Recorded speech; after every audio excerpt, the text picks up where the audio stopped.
These are 10 car modifications that can genuinely improve your vehicle's performance, but they're illegal in most places, and getting caught with them could cost you thousands of dollars in fines, failed inspections, or even criminal charges. This video is purely educational. I'm not recommending you do any of these modifications, especially on a vehicle you drive on public roads, but understanding what's out there, why people do it, and what the actual consequences are is valuable knowledge for any car enthusiast. The most common illegal modification starts with removing your catalytic converter. And if you spent any time in car forums or around the track, you've heard people talking about this one constantly. What you need to know is that the reality doesn't match the hype. Gasoline cars have needed catalytic converters since 1993, diesel cars since 1997, and these components sit on your exhaust line between the manifold and mufflers with one straightforward job: converting harmful exhaust gases like nitrogen oxides, carbon monoxide, and hydrocarbons into less harmful substances. Most of them last between 120,000 and 200,000 kilometers before they need replacement, which means they're pretty durable. People remove them because the performance claims sound impressive, and the theory makes sense. Horsepower gains anywhere from 5 to 10 on most vehicles, with some claiming 30 plus on turbocharged vehicles, all from improved exhaust flow. Removing the cat reduces back pressure in your exhaust system, which allows exhaust gases to flow more freely, and some people also claim up to 10% improvement in fuel consumption.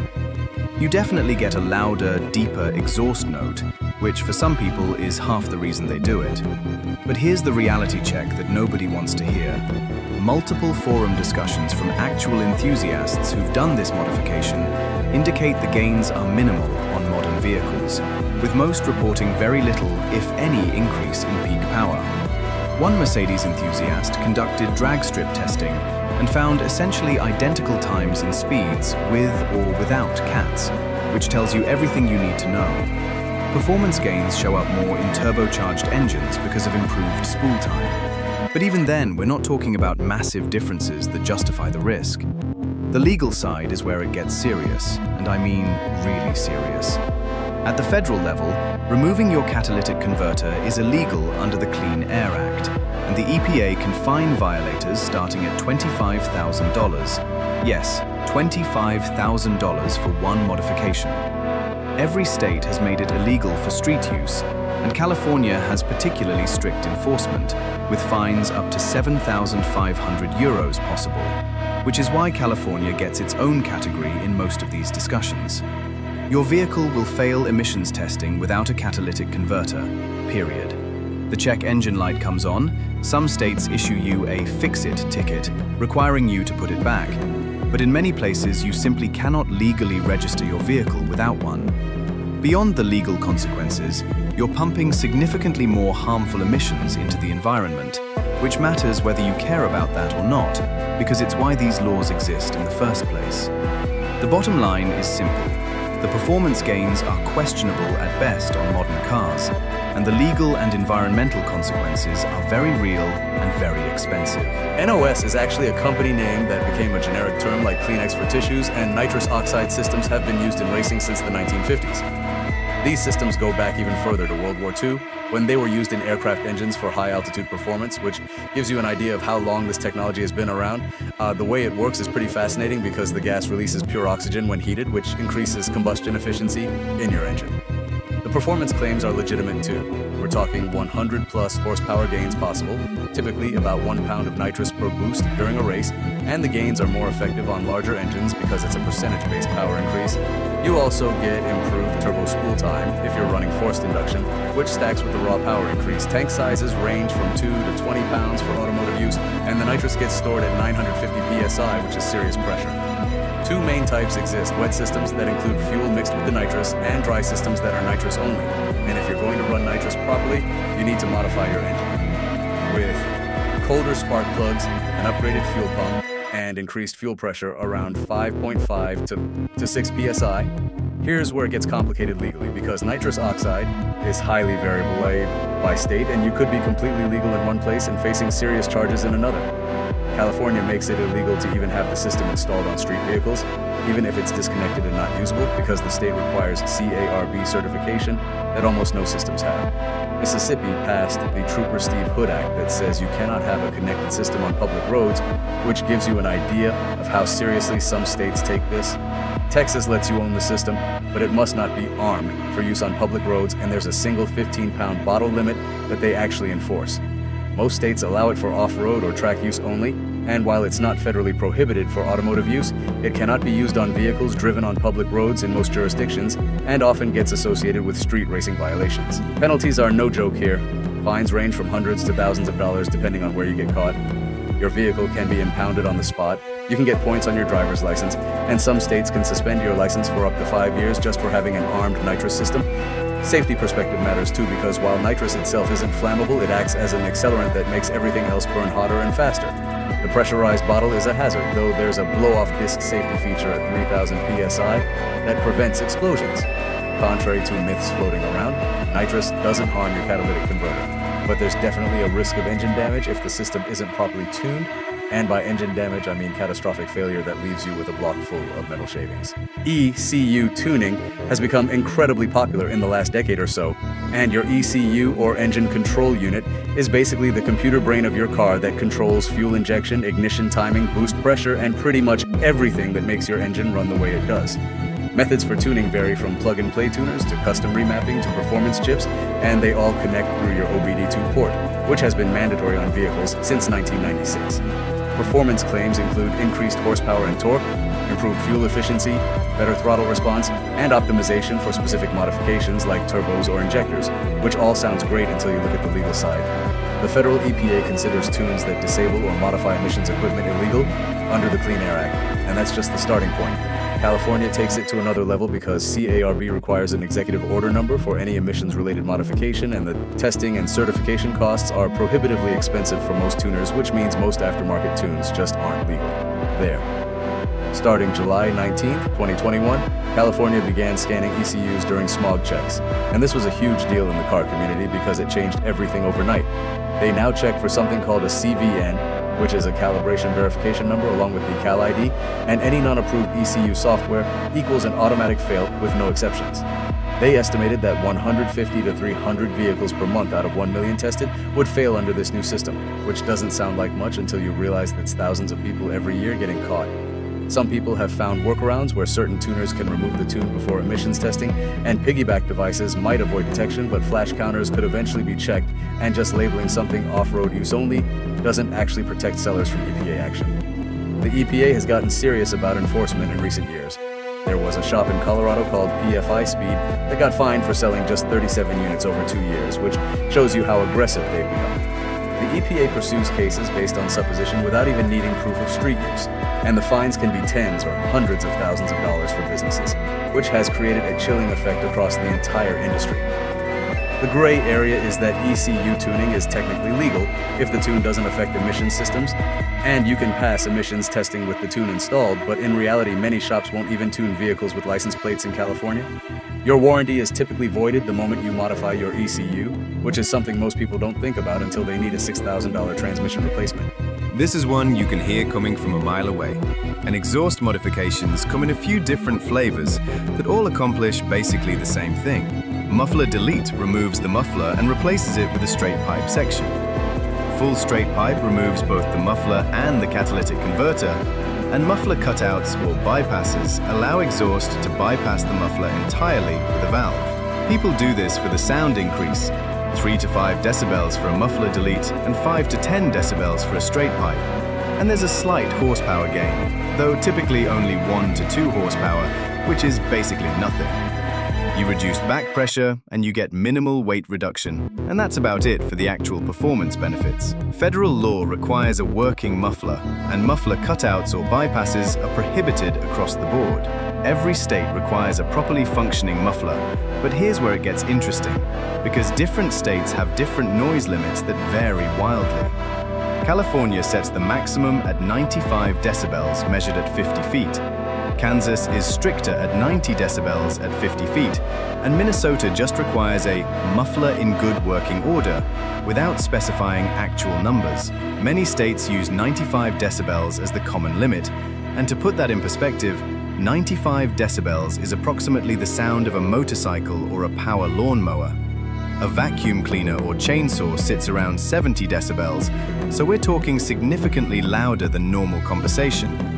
Hawaii prohibits mufflers that noticeably increase noise above factory levels, which is vague enough that officers can basically enforce it however they want.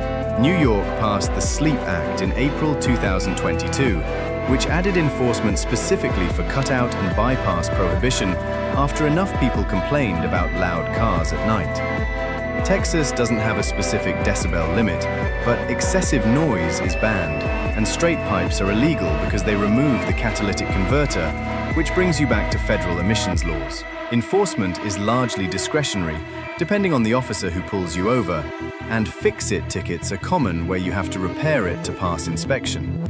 Officers specifically look for loud exhausts during traffic stops because it's an easy way to initiate a stop, and the consequences include failed vehicle inspections, fines up to over $1,000 in California, mandatory testing at a referee center in California, a possible check engine light, and increased cabin noise and drone that will drive you absolutely insane on long highway drives. Lift kits are huge in the truck and off-road community, but they're also one of the most legally complicated modifications you can make, and most people don't realize how much the laws vary from state to state. Two main types exist: suspension lifts that actually extend the suspension components, and body lifts that use blocks between the frame and body to raise the vehicle. People install them for increased ground clearance, the ability to fit larger tires, aesthetic appeal, and better off-road capability. And you do get improved visibility sitting higher up. But here's what nobody talks about enough: the safety concerns are real and documented. Vehicles with excessive lifts handle like a refrigerator on ice skates, which is a quote from one of the sources I found, and it's pretty accurate. You get reduced visibility directly in front of your vehicle where pedestrians and small cars disappear. Increased rollover risk because your center of gravity is higher. Longer braking distances, up to 15% increase in stopping distance, and reduced on-road stability that makes highway driving genuinely dangerous. Legal status is extremely variable by state, and this is where it gets complicated enough that you really need to check your specific state laws. California has a 5-inch maximum for frame height and body lift combined, which is relatively generous. Georgia allows 2 inches maximum for suspension lifts, which is incredibly restrictive. Connecticut allows 4 inches maximum for suspension lift kits. Delaware limits body lifts to 3 inches, and these numbers are all over the place. Bumper height restrictions vary by GVWR, which is gross vehicle weight rating, and these generally range from 22 to 31 inches depending on vehicle weight. Vehicles under 4,500 pounds GVWR are typically limited to 24 to 26 inches for bumper height, which means even a modest lift can put you over the legal limit if you're not careful. But then you have states with no restrictions at all, and the contrast is wild. Texas has no laws regarding lift kits whatsoever, and neither do North Carolina, Alabama, Arizona, Arkansas, Kansas, Kentucky, Louisiana, New Mexico, or Oregon. No limitations on vehicle height at all in those states. You could lift your truck 3 feet if you wanted to, and technically be legal. Michigan prohibits lift blocks on front springs, and rear blocks max out at 4 inches, which is specific enough that they're clearly enforcing it. Colorado requires that lifts must be the same design as factory suspension system, which rules out certain types of lifts entirely. Mississippi has an 8-inch total limit, including tires, 6 inches for suspension, and they actually banned the squatted truck stance where the front is more than 4 inches higher than the rear because it became a safety hazard. Additional requirements matter too because headlight height limits are typically 54 inches maximum. Taillight height limits are usually 72 inches maximum, and overall vehicle height is usually limited to 13 to 14 feet maximum. Many states require mud flaps and fenders once you exceed certain heights, which adds to the cost and complexity. Here's one that surprises a lot of people, because the legal status is actually much more permissive than you'd think. And most people assume they're illegal everywhere when that's not the case at all. Radar detectors are electronic devices that detect radar gun signals and alert drivers to speed enforcement ahead, and they can pick up the signal before your vehicle is actually in range of the radar gun. Radar detectors are only completely illegal for all vehicles in two places in the United States, Virginia and Washington, D.C. And that's it, just those two. The fine in Virginia is up to $250, and police can confiscate your device on the spot, which they do regularly. They're also illegal on military bases in all 50 states, but that's federal property, so it's a different category. In all the other 48 states, radar detectors are legal for private passenger vehicles with no restrictions, which shocks most people when they find out. Federal law does prohibit them in commercial vehicles over 10,000 pounds nationwide, and they're also illegal in commercial vehicles specifically in Illinois, Iowa, Minnesota, New Jersey, and New York. But if you're driving a regular car, you're fine in most of the country. Some states have mounting restrictions that you need to know about. California, Florida, New Jersey, and Pennsylvania don't allow you to mount them on the windshield because it's considered an obstruction of view. So you have to mount them on the dashboard instead. That's not about the detector itself being illegal, just where you put it. Big difference exists between radar detectors and radar jammers, and you need to understand this distinction because the penalties are completely different. Radar jammers are illegal in all states under federal law because they cause malicious interference and can actually disrupt airplane signals, which is why the federal government takes them so seriously. Laser jammers are a different thing entirely and are illegal in California, Colorado, District of Columbia, Illinois, Minnesota, Nebraska, Oklahoma, South Carolina, Tennessee, Texas, Utah, and Virginia, but legal in other states. Here's an interesting detail that most people don't know. Virginia and DC police actually use radar detectors with names like VG2 and Spectre that can detect radar leaking from detector units. So even if you think you're being sneaky, they have technology specifically designed to catch you, which makes the ban in those two jurisdictions much more enforceable than you'd expect. Window tint is one of those modifications where almost everyone has some level of tint, but very few people actually know what's legal in their state. And the laws are complicated enough that you can easily be legal at home and illegal the moment you cross a state line. VLT stands for visible light transmission, and it's the percentage of light that passes through your window. Lower VLT percentage means darker tint, so 5% is limo tint that's super dark and you can barely see through.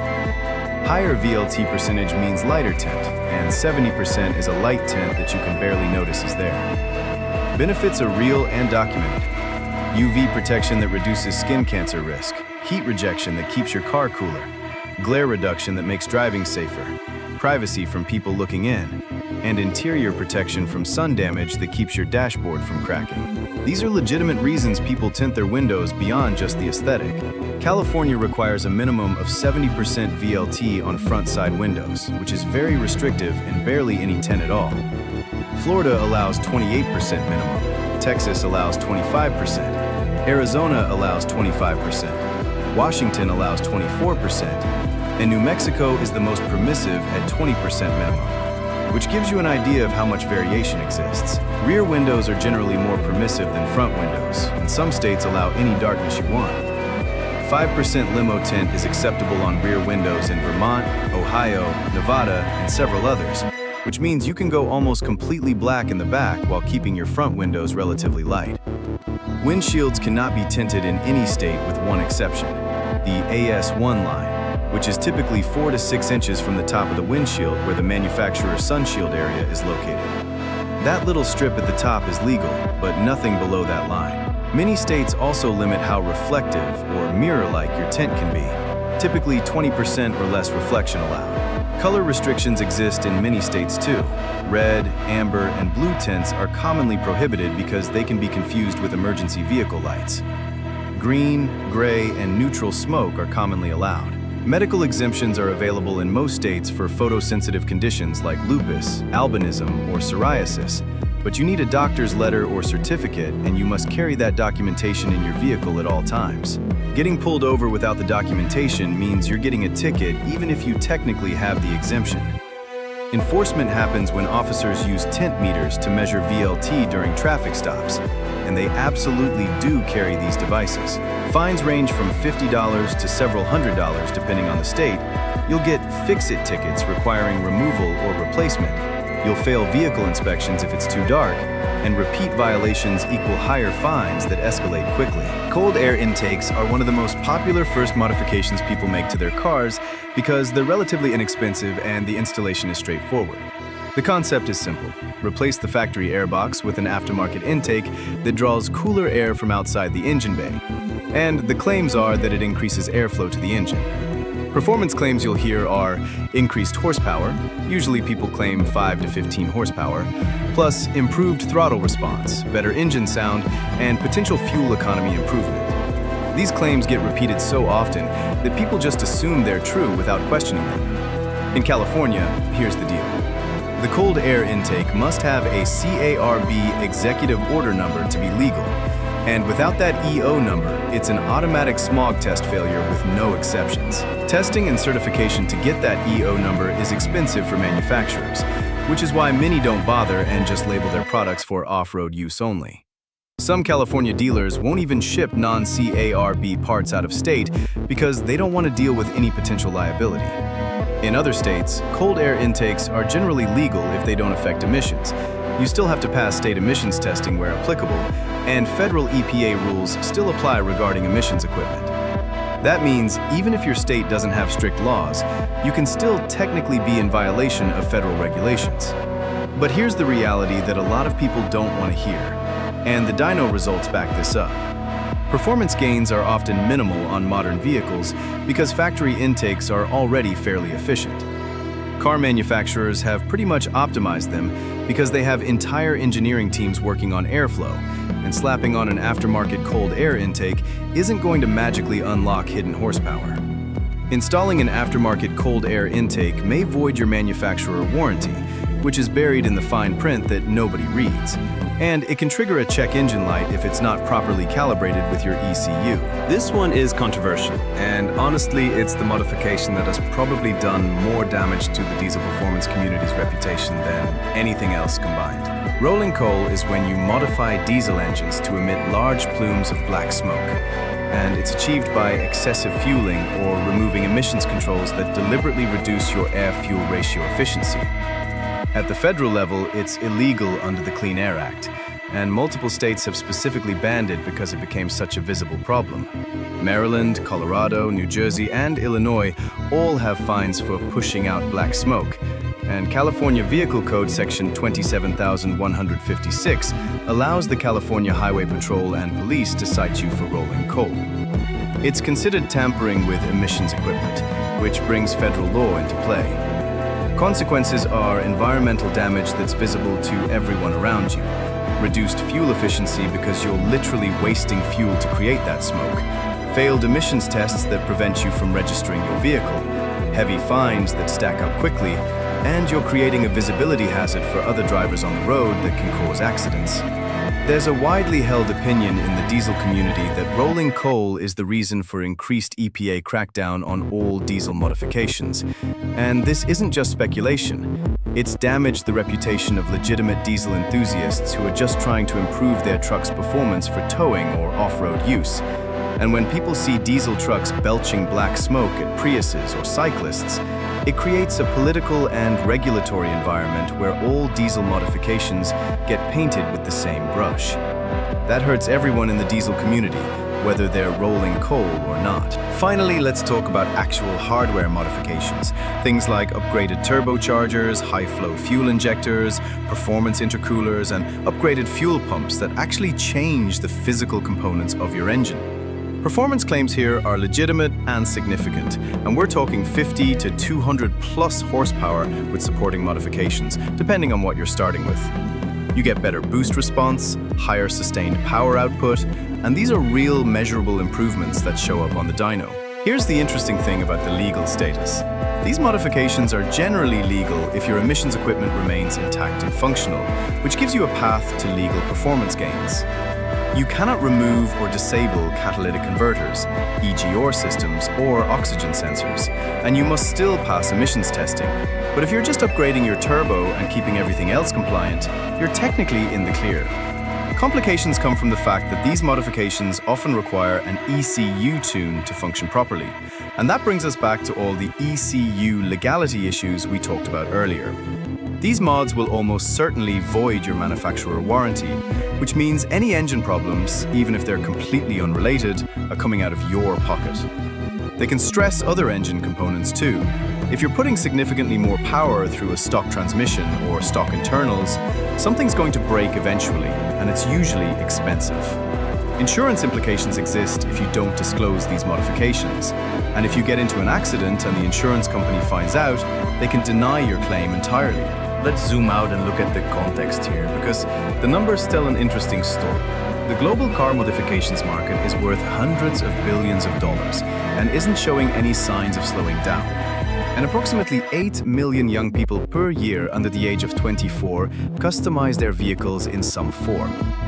California and CARB, which is the California Air Resources Board, deserve special mention because they've established the most strict modification laws in the United States.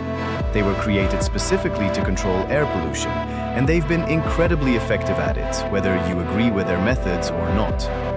Other states often follow California's lead on vehicle regulations, which means what starts in California eventually spreads across the country. Interestingly, pre-1976 vehicles are exempt from many California restrictions, which is why you see so many vintage cars at car shows without any legal issues. Common patterns exist in how these laws are enforced, and understanding them helps you know what to expect. Fix-it tickets are the most common response for correctable violations, and you have to get a signature from an authorized person, often a law enforcement officer, certifying that you made the correction. You can usually mail in proof of correction rather than appearing in court, which saves time. But if you fail to fix the violation, you're looking at a mandatory fine payment. Some violations result in immediate fines without any fix-it option, particularly for emissions-related modifications. Insurance and warranty implications don't get talked about enough, and they can be more expensive than the fines. Modifications can void manufacturer warranties, and they usually do the moment you make them. Insurance premiums may increase with declared modifications because insurers see modified cars as higher risk. Some insurance companies may deny coverage entirely for modified vehicles. And here's the big one. If you don't disclose your modifications and you get into an accident, your insurance company can void your claim entirely and leave you holding a totaled car with no payout. Key regulatory agencies you need to know about are the EPA at the federal level for emissions enforcement, CARB in California as the strictest in the nation, NHTSA for Federal Motor Vehicle Safety Standards, and your state DMV for state-level registration and inspection enforcement. Each one has different jurisdiction and different penalties, which makes navigating the system complicated. So here's what we've covered. 10 modifications that can genuinely improve your car's performance, from catalytic converter removal to upgraded turbos, and the legal landscape surrounding each one. Some offer minimal gains with massive legal risk, like cat deletes, where you might pick up 5 horsepower but face $25,000 in EPA fines. Others, like nitrous systems, offer huge performance gains, 100+ horsepower.